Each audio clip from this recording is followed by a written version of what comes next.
कोटि कोटि प्रणाम जी। मैं वेंकटेश प्रचारक। आज का तारीख 10 मई को है 2026। आज हम देखेंगे कि इस माया की दुनिया में प्राणनाथ जी ने अपने जो आत्माओं के लिए जो इच्छा पूरी करने के लिए जो की है, उसके बाद भारत के अंदर छोटे छोटे राज्य टुकड़े हुए। मराठा आए, फिर अंग्रेज आए। अंग्रेज ने तकरीबन 200 साल शासन किया, इसको लूटा, सब कुछ हुआ और हिंदुस्तान एक आज़ाद देश बना। और दुनिया के बहुत सारी चीज़ें, तस्वीर भी बदल गई है। टेक्नोलॉजी में एडवांसमेंट हो गया, नए नए देश बने और जो इतिहास में जो नहीं हुआ वो हुआ। बहुत बड़ी बात ये वो बात है कि अमेरिका एक ऐसे शक्तिशाली देश बनी जो दुनिया में कभी कोई भी साम्राज्य इतना शक्ति प्राप्त नहीं किया, उसका हासिल नहीं हुआ जितना कि अमेरिका को हुआ। चाहे वो रोम साम्राज्य हो, चाहे वो गुप्ता साम्राज्य हो, मौर्य साम्राज्य हो, मुगल साम्राज्य हो, चाहे उस्मानिया का खलीफत हो,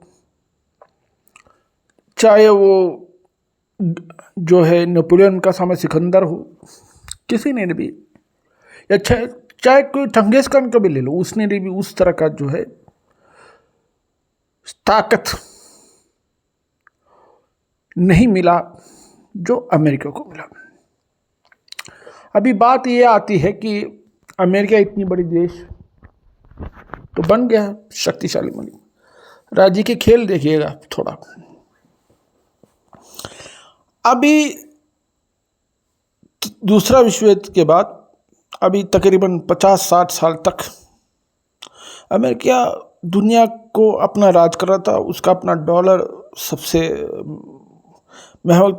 सबसे शक्तिशाली या बहुत ही मजबूत करेंसी के रूप में है। और जिस देश पे चाहे वो ऐसे उन पे अपना सैंक्शन से या अपना जो हुकूमत है वो कर सकता था, उनका अपनी बात मना सकता था। इस तरह का एक सेटअप दुनिया में कहीं नहीं था। धीरे धीरे क्या हुआ, एक देश उभरा जो आर्थिक रूप से हम बता रहे हैं। सोवियत यूनियन की बात नहीं, सोवियत यूनियन खाली एक सैनिक ताकत थी, लेकिन चाइना एक ऐसा देश उभरा जो सैनिक ताकत भी है और आर्थिक ताकत के रूप में भी उभर के आया, टेक्नोलॉजी के रूप में भी उभर के आया। तो अभी ईरान एक देश है जो पहले इसराइल का और अमेरिका का बहुत करीबी दोस्त थी। जब वहाँ का शाह या उनकी जो है जो बादशाह का शासन था या सल्तनत था, वो उसके बाद आ गया है कि इस्लामिक हुकूमत, उसमें आधा डेमोक्रेसी आधा इस्लामिक है। अभी एकदम ना इस्लामिक है ना एकदम डेमोक्रेटिक भी नहीं, ये बीच का रास्ता वाला उन्होंने चुन लिया है। वो देश चला। वो एक देश जो है अमेरिका के सामने बिल्कुल नहीं झुक रहा, आखिर तक नहीं झुक रहा है, आज भी नहीं झुक रहा है। अभी जैसे जैसे अमेरिका चाहता है कि दुनिया के सब कुएं, तेल को कुआं अपने उसके कब्जे में रहे और वो एनर्जी को कंट्रोल करे और पेट्रोल डॉलर का अपने हुकूमत कायम रखे। तो इसमें क्या हुआ हम देखते हैं। एक जो पहला एक्सपेरिमेंट जो चला था उनका एक, मेरे ख्याल में उनका एक ब्लूप्रिंट भी होगा कि कैसे डॉलर को बचा के उनकी हुकूमत को दुनिया में कायम रखे। उसके रणनीति के अनुसार रशिया को पहले गिराना था, ईरान को गिराना था, फिर चाइना को गिराना था। लेकिन जब देखा रशिया को नहीं गिरा पाया रहे थे, क्योंकि रशिया के पास तेल भी है और उस तेल का व्यापार उसने चाइना और इंडिया के माध्यम से पूरा दुनिया में बेच रहा था। और अमेरिका के पास भी बहुत तेल है, लेकिन अमेरिका का तेल जो एक्सपोर्ट है यूरोप में नहीं हो सकता था, क्योंकि जितना यूरोप को चाहिए उतना अमेरिका बेच नहीं सकता, क्योंकि समुद्र से बेचना है। तो ये तो बिल्कुल पाइपलाइन से होता था रशिया से। अभी एकदम रशिया से कटवा दिया तो जो यूरोप के जो है इकोनॉमी डगमगा गया, इसलिए इंडिया को छूट दे दिया, तुम जो है रशिया से तेल मंगवा के यूरोप को एक्सपोर्ट करो। तो उस तरह से थोड़ा बहुत संभाल लिया था। अभी इस वजह से क्या है कि अमेरिका रशिया को कुछ कर नहीं पाया और चाइना भी उनसे तेल लगा ले रहा था। अभी उनका फोकस फिर कहाँ आया, तो ईरान पे आया। ईरान बहुत सारा तेल बाकी देशों को एक्सपोर्ट कर रहा है, वो भी बिना डॉलर का, और ये रशिया भी करने लग गया, बहुत सारी चीज़ें एक्सपोर्ट हो रहा है। अभी इसमें क्या है कि इंडिया भी कहीं कहीं रशिया के साथ इस तरह का थोड़ा डीलिंग करके कर रहा था। इसमें अमेरिका के अंदर इन्फ्लेशन बढ़ने लगा, वहाँ महंगाई बढ़ने लगी, उनका एक्सपोर्ट गिरने लगा। लेकिन क्या है कि जब भी अमेरिका ज़्यादा पैसा पैदा करता है या प्रिंट करता है तो उसका इन्फ्लेशन इंडिया जैसे जो डेवलपिंग कंट्री है, जो इंडिया जैसे जो कंट्री है अमेरिका के इस पर डिपेंडेंट है, मतलब उनके ऊपर आर्थिक रूप से डिपेंडेंट है कि एक्सपोर्ट में, तो उसका इन्फ्लेशन है, उसका देश का इन्फ्लेशन इंडिया को दे देता है। इसलिए तो देखिए इंडिया भले ही 8 या 9 या 7% का जो है डेवलपमेंट दर है, हर साल 7% है, तो भी इंडिया का पैसा गिरता जाएगा, वो हर साल गिरता जाएगा। ये दिखा, यहाँ पैसा गिरने का मतलब है वहाँ अमेरिका में इन्फ्लेशन बढ़ रहा है, आप समझिएगा। ये वाइस वर्सा है, इधर वहाँ कुछ होगा तो यहाँ होगा, यहाँ ये ऐसा है। लेकिन इसका असर ना चाइना में पड़ता है ना रशिया में पड़ता है ज़्यादा। तो रशिया का रूबल भी गिर जाए तो उसका असर नहीं पड़ रहा, क्योंकि उसका एक्सपोर्ट और पैसा का लेन देन दूसरा तरीके से है। तो इसमें क्या है कि अमेरिका बौखलाया हुआ है, अभी बहुत बौखलाया है। जिस तरह से उसने इराक पे लड़ाई करके कब्जा कर लिया, उसको अपने कंट्रोल में ले लिया, क्योंकि टोपोग्राफी मतलब जो भौगोलिकवाद जो है, मतलब जियोग्राफी जो है भौगोलिकवाद की, वो इराक की अलग है, ईरान की अलग है। ईरान पूरा एक फोर्ट्रेस है, मतलब एक किला है, उसमें पहाड़ियाँ बहुत है और उन पहाड़ों के अंदर से ये युद्ध नहीं कर सकते, इनकी फ़ौज जाके युद्ध नहीं कर सकता है।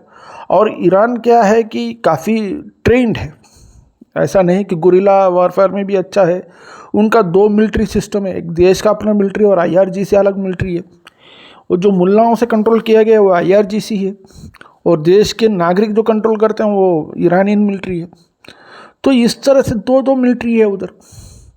और क्या है कि IRGC है और इनका मिलिट्री का सिस्टम ही अलग है, अमेरिका इतना जल्दी उसको तोड़ भी नहीं पाएगा। तो ये 40 दिन के युद्ध में ये चीज़ समझ में आ गया, जो वेनेजुएला में किया वो नहीं हो पाया। अभी अमेरिका क्या चाहता है, ये पूरा जो है वेस्टर्न हेमिस्फीयर, मतलब जो साउथ अमेरिका है, जो नॉर्थ अमेरिका है, ग्रीनलैंड है, क्यूबा है, ये सब अमेरिका चाहता है उसके कंट्रोल में हो, और कोई भी देश बाहर का आए वहाँ कुछ भी जो है व्यापार करे, फैक्ट्री लगे, कुछ भी, उसका टैक्स या चुंगी जो भी बोलो उसको, वो अमेरिका को दे। अमेरिका साफ कह रहा है अभी ये बात, उसमें किसी के लिए इतना आसानी से आ नहीं सकता जब तक अमेरिका नहीं चाहता है। तो इसलिए तो अमेरिका ग्रीनलैंड को भी अपने कब्जे में लेने की बात करता है, क्यूबा को भी अपने कब्जे में लेने की बात करता है। एक तरह का बौखला हुआ है अमेरिका। अभी मिडिल ईस्ट में भी पूरा जो भी बड़े बड़े तेल के कुएं हैं वो सब अमेरिका अपने कंट्रोल में लेकर आना चाहता है, ताकि चाइना को ख़त्म नहीं करना चाहता, लेकिन चाइना को कंट्रोल में लेकर आना चाहता है। इसके चक्कर में ही ये ईरान और अमेरिका का युद्ध शुरू हो गया।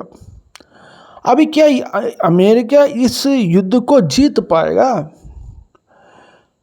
भले ही देखिए, एक बात है कि ईरान के वहाँ सरकार को बदलने में शायद ज़्यादातर वो अगर कामयाब भी अगर हो जाए कहीं ना कहीं लंबे युद्ध करके, लेकिन अमेरिका मुझे नहीं लगता है कि इस युद्ध को जीत पाएगा।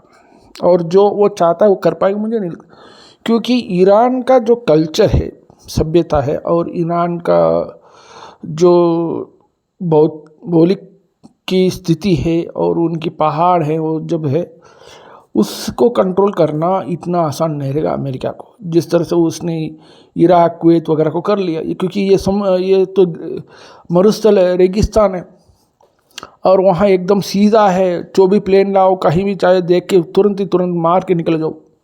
ये ऐसे जगह नहीं है। इसलिए तो अफ़गानिस्तान में भी ईरान अमेरिका हार गया। जहाँ अमेरिका लंबा युद्ध करता है वहाँ वो हारने लगता है। अमेरिका को हराना का तरीका सबको जान गया कि हाँ अमेरिका को कैसे हराया जाता है। अभी अमेरिका का पूरा रणनीति दुनिया को पता लग गया अभी। तो ये जो युद्ध है ये लंबा चलने वाला है, और इस लंबे युद्ध में अगर अमेरिका बहुत ज़्यादा खर्चा करना पड़ता है तो, और बहुत देश अमेरिका के चुंगल से बाहर निकल जाएंगे और अपना एक अलग सा जो ट्रेडिंग सिस्टम या व्यापार का जो सिस्टम है वो क्रिएट करेंगे या बना लेंगे, तो इससे अमेरिका का अंत शुरू हो जाएगा। मेरा मानना है कि अमेरिका का अंत अभी से शुरू हो गया है। तो ये है मामला है। तो प्राणनाथ जी ने इस जो खेल बनाया है और इस कलयुग के इस वक्त में हम जो देख रहे हैं, एक एक फेस हमको दिखा रहे हैं कि ये खेल का, हाँ ये खेल अभी जो हो रहा है ये खतरनाक खेल है। इसमें जब युद्ध होगा तीसरा विश्व युद्ध का भी रूप लेगा, और यहाँ तबाही की मंजर हम देख सकते हैं बहुत ज़बरदस्त। इसलिए मैंने सोचा था कि मेरे जो गुरु हैं राजन स्वामी जी, वो हर किताब लिखते जा रहे हैं, और किताबें भी बहुत छापा है उन्होंने, हर भाषा में भी छापा है, सब कुछ है ठीक है, और हर जगह उनको लाइब्रेरी बना के उन किताबों को रखना है। मतलब स्वरूप साहब है हमारा एक वाणी है, मैं उनका प्रचारक हूँ। मैंने सोचा था ये बात क्या है, इसका भी मैं खुलासा कर देता हूँ आप लोगों को। जब ये सब होगा तब क्या है कि मैं साफ बोल देता हूँ, तब क्या है कि जो इंटरनेट हम अभी चला रहे हैं, जो मल्टीमीडिया हम चला रहे हैं, जो भी है, ये सब अगर बंद हो जाएगा, एक वक्त तो बंद होने ही वाला है। जब बंद हो जाएगा दुनिया के पास किसी से कम्युनिकेशन करने की वक्त नहीं होगा। इस तरह से भाग दौड़ के दुनिया बंद हो जाएगा। जब लोग घर में रहेंगे, कष्ट उठाएंगे परमात्मा से, और जो जो अपने इष्टों से जब वो लोग उनसे मदद पूछेंगे, ऐसी काल आएगा, कष्ट का काल भी आएगा, तब ये स्वरूप शब्द कहीं भी होगा, लोग इसको उठाएंगे, पढ़ेंगे, तब उनकी आत्म जागृति होगी।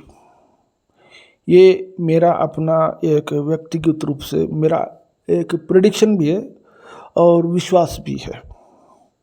तो ये आपके सामने मैं रख रहा हूँ। ये भौतिक चीज़ की भी बात किया, मैं आध्यात्मिक चीज़ की बात किया। कोटि कोटि प्रणाम जी, सब क्लेश सब खैर, सभी सलामत रहो।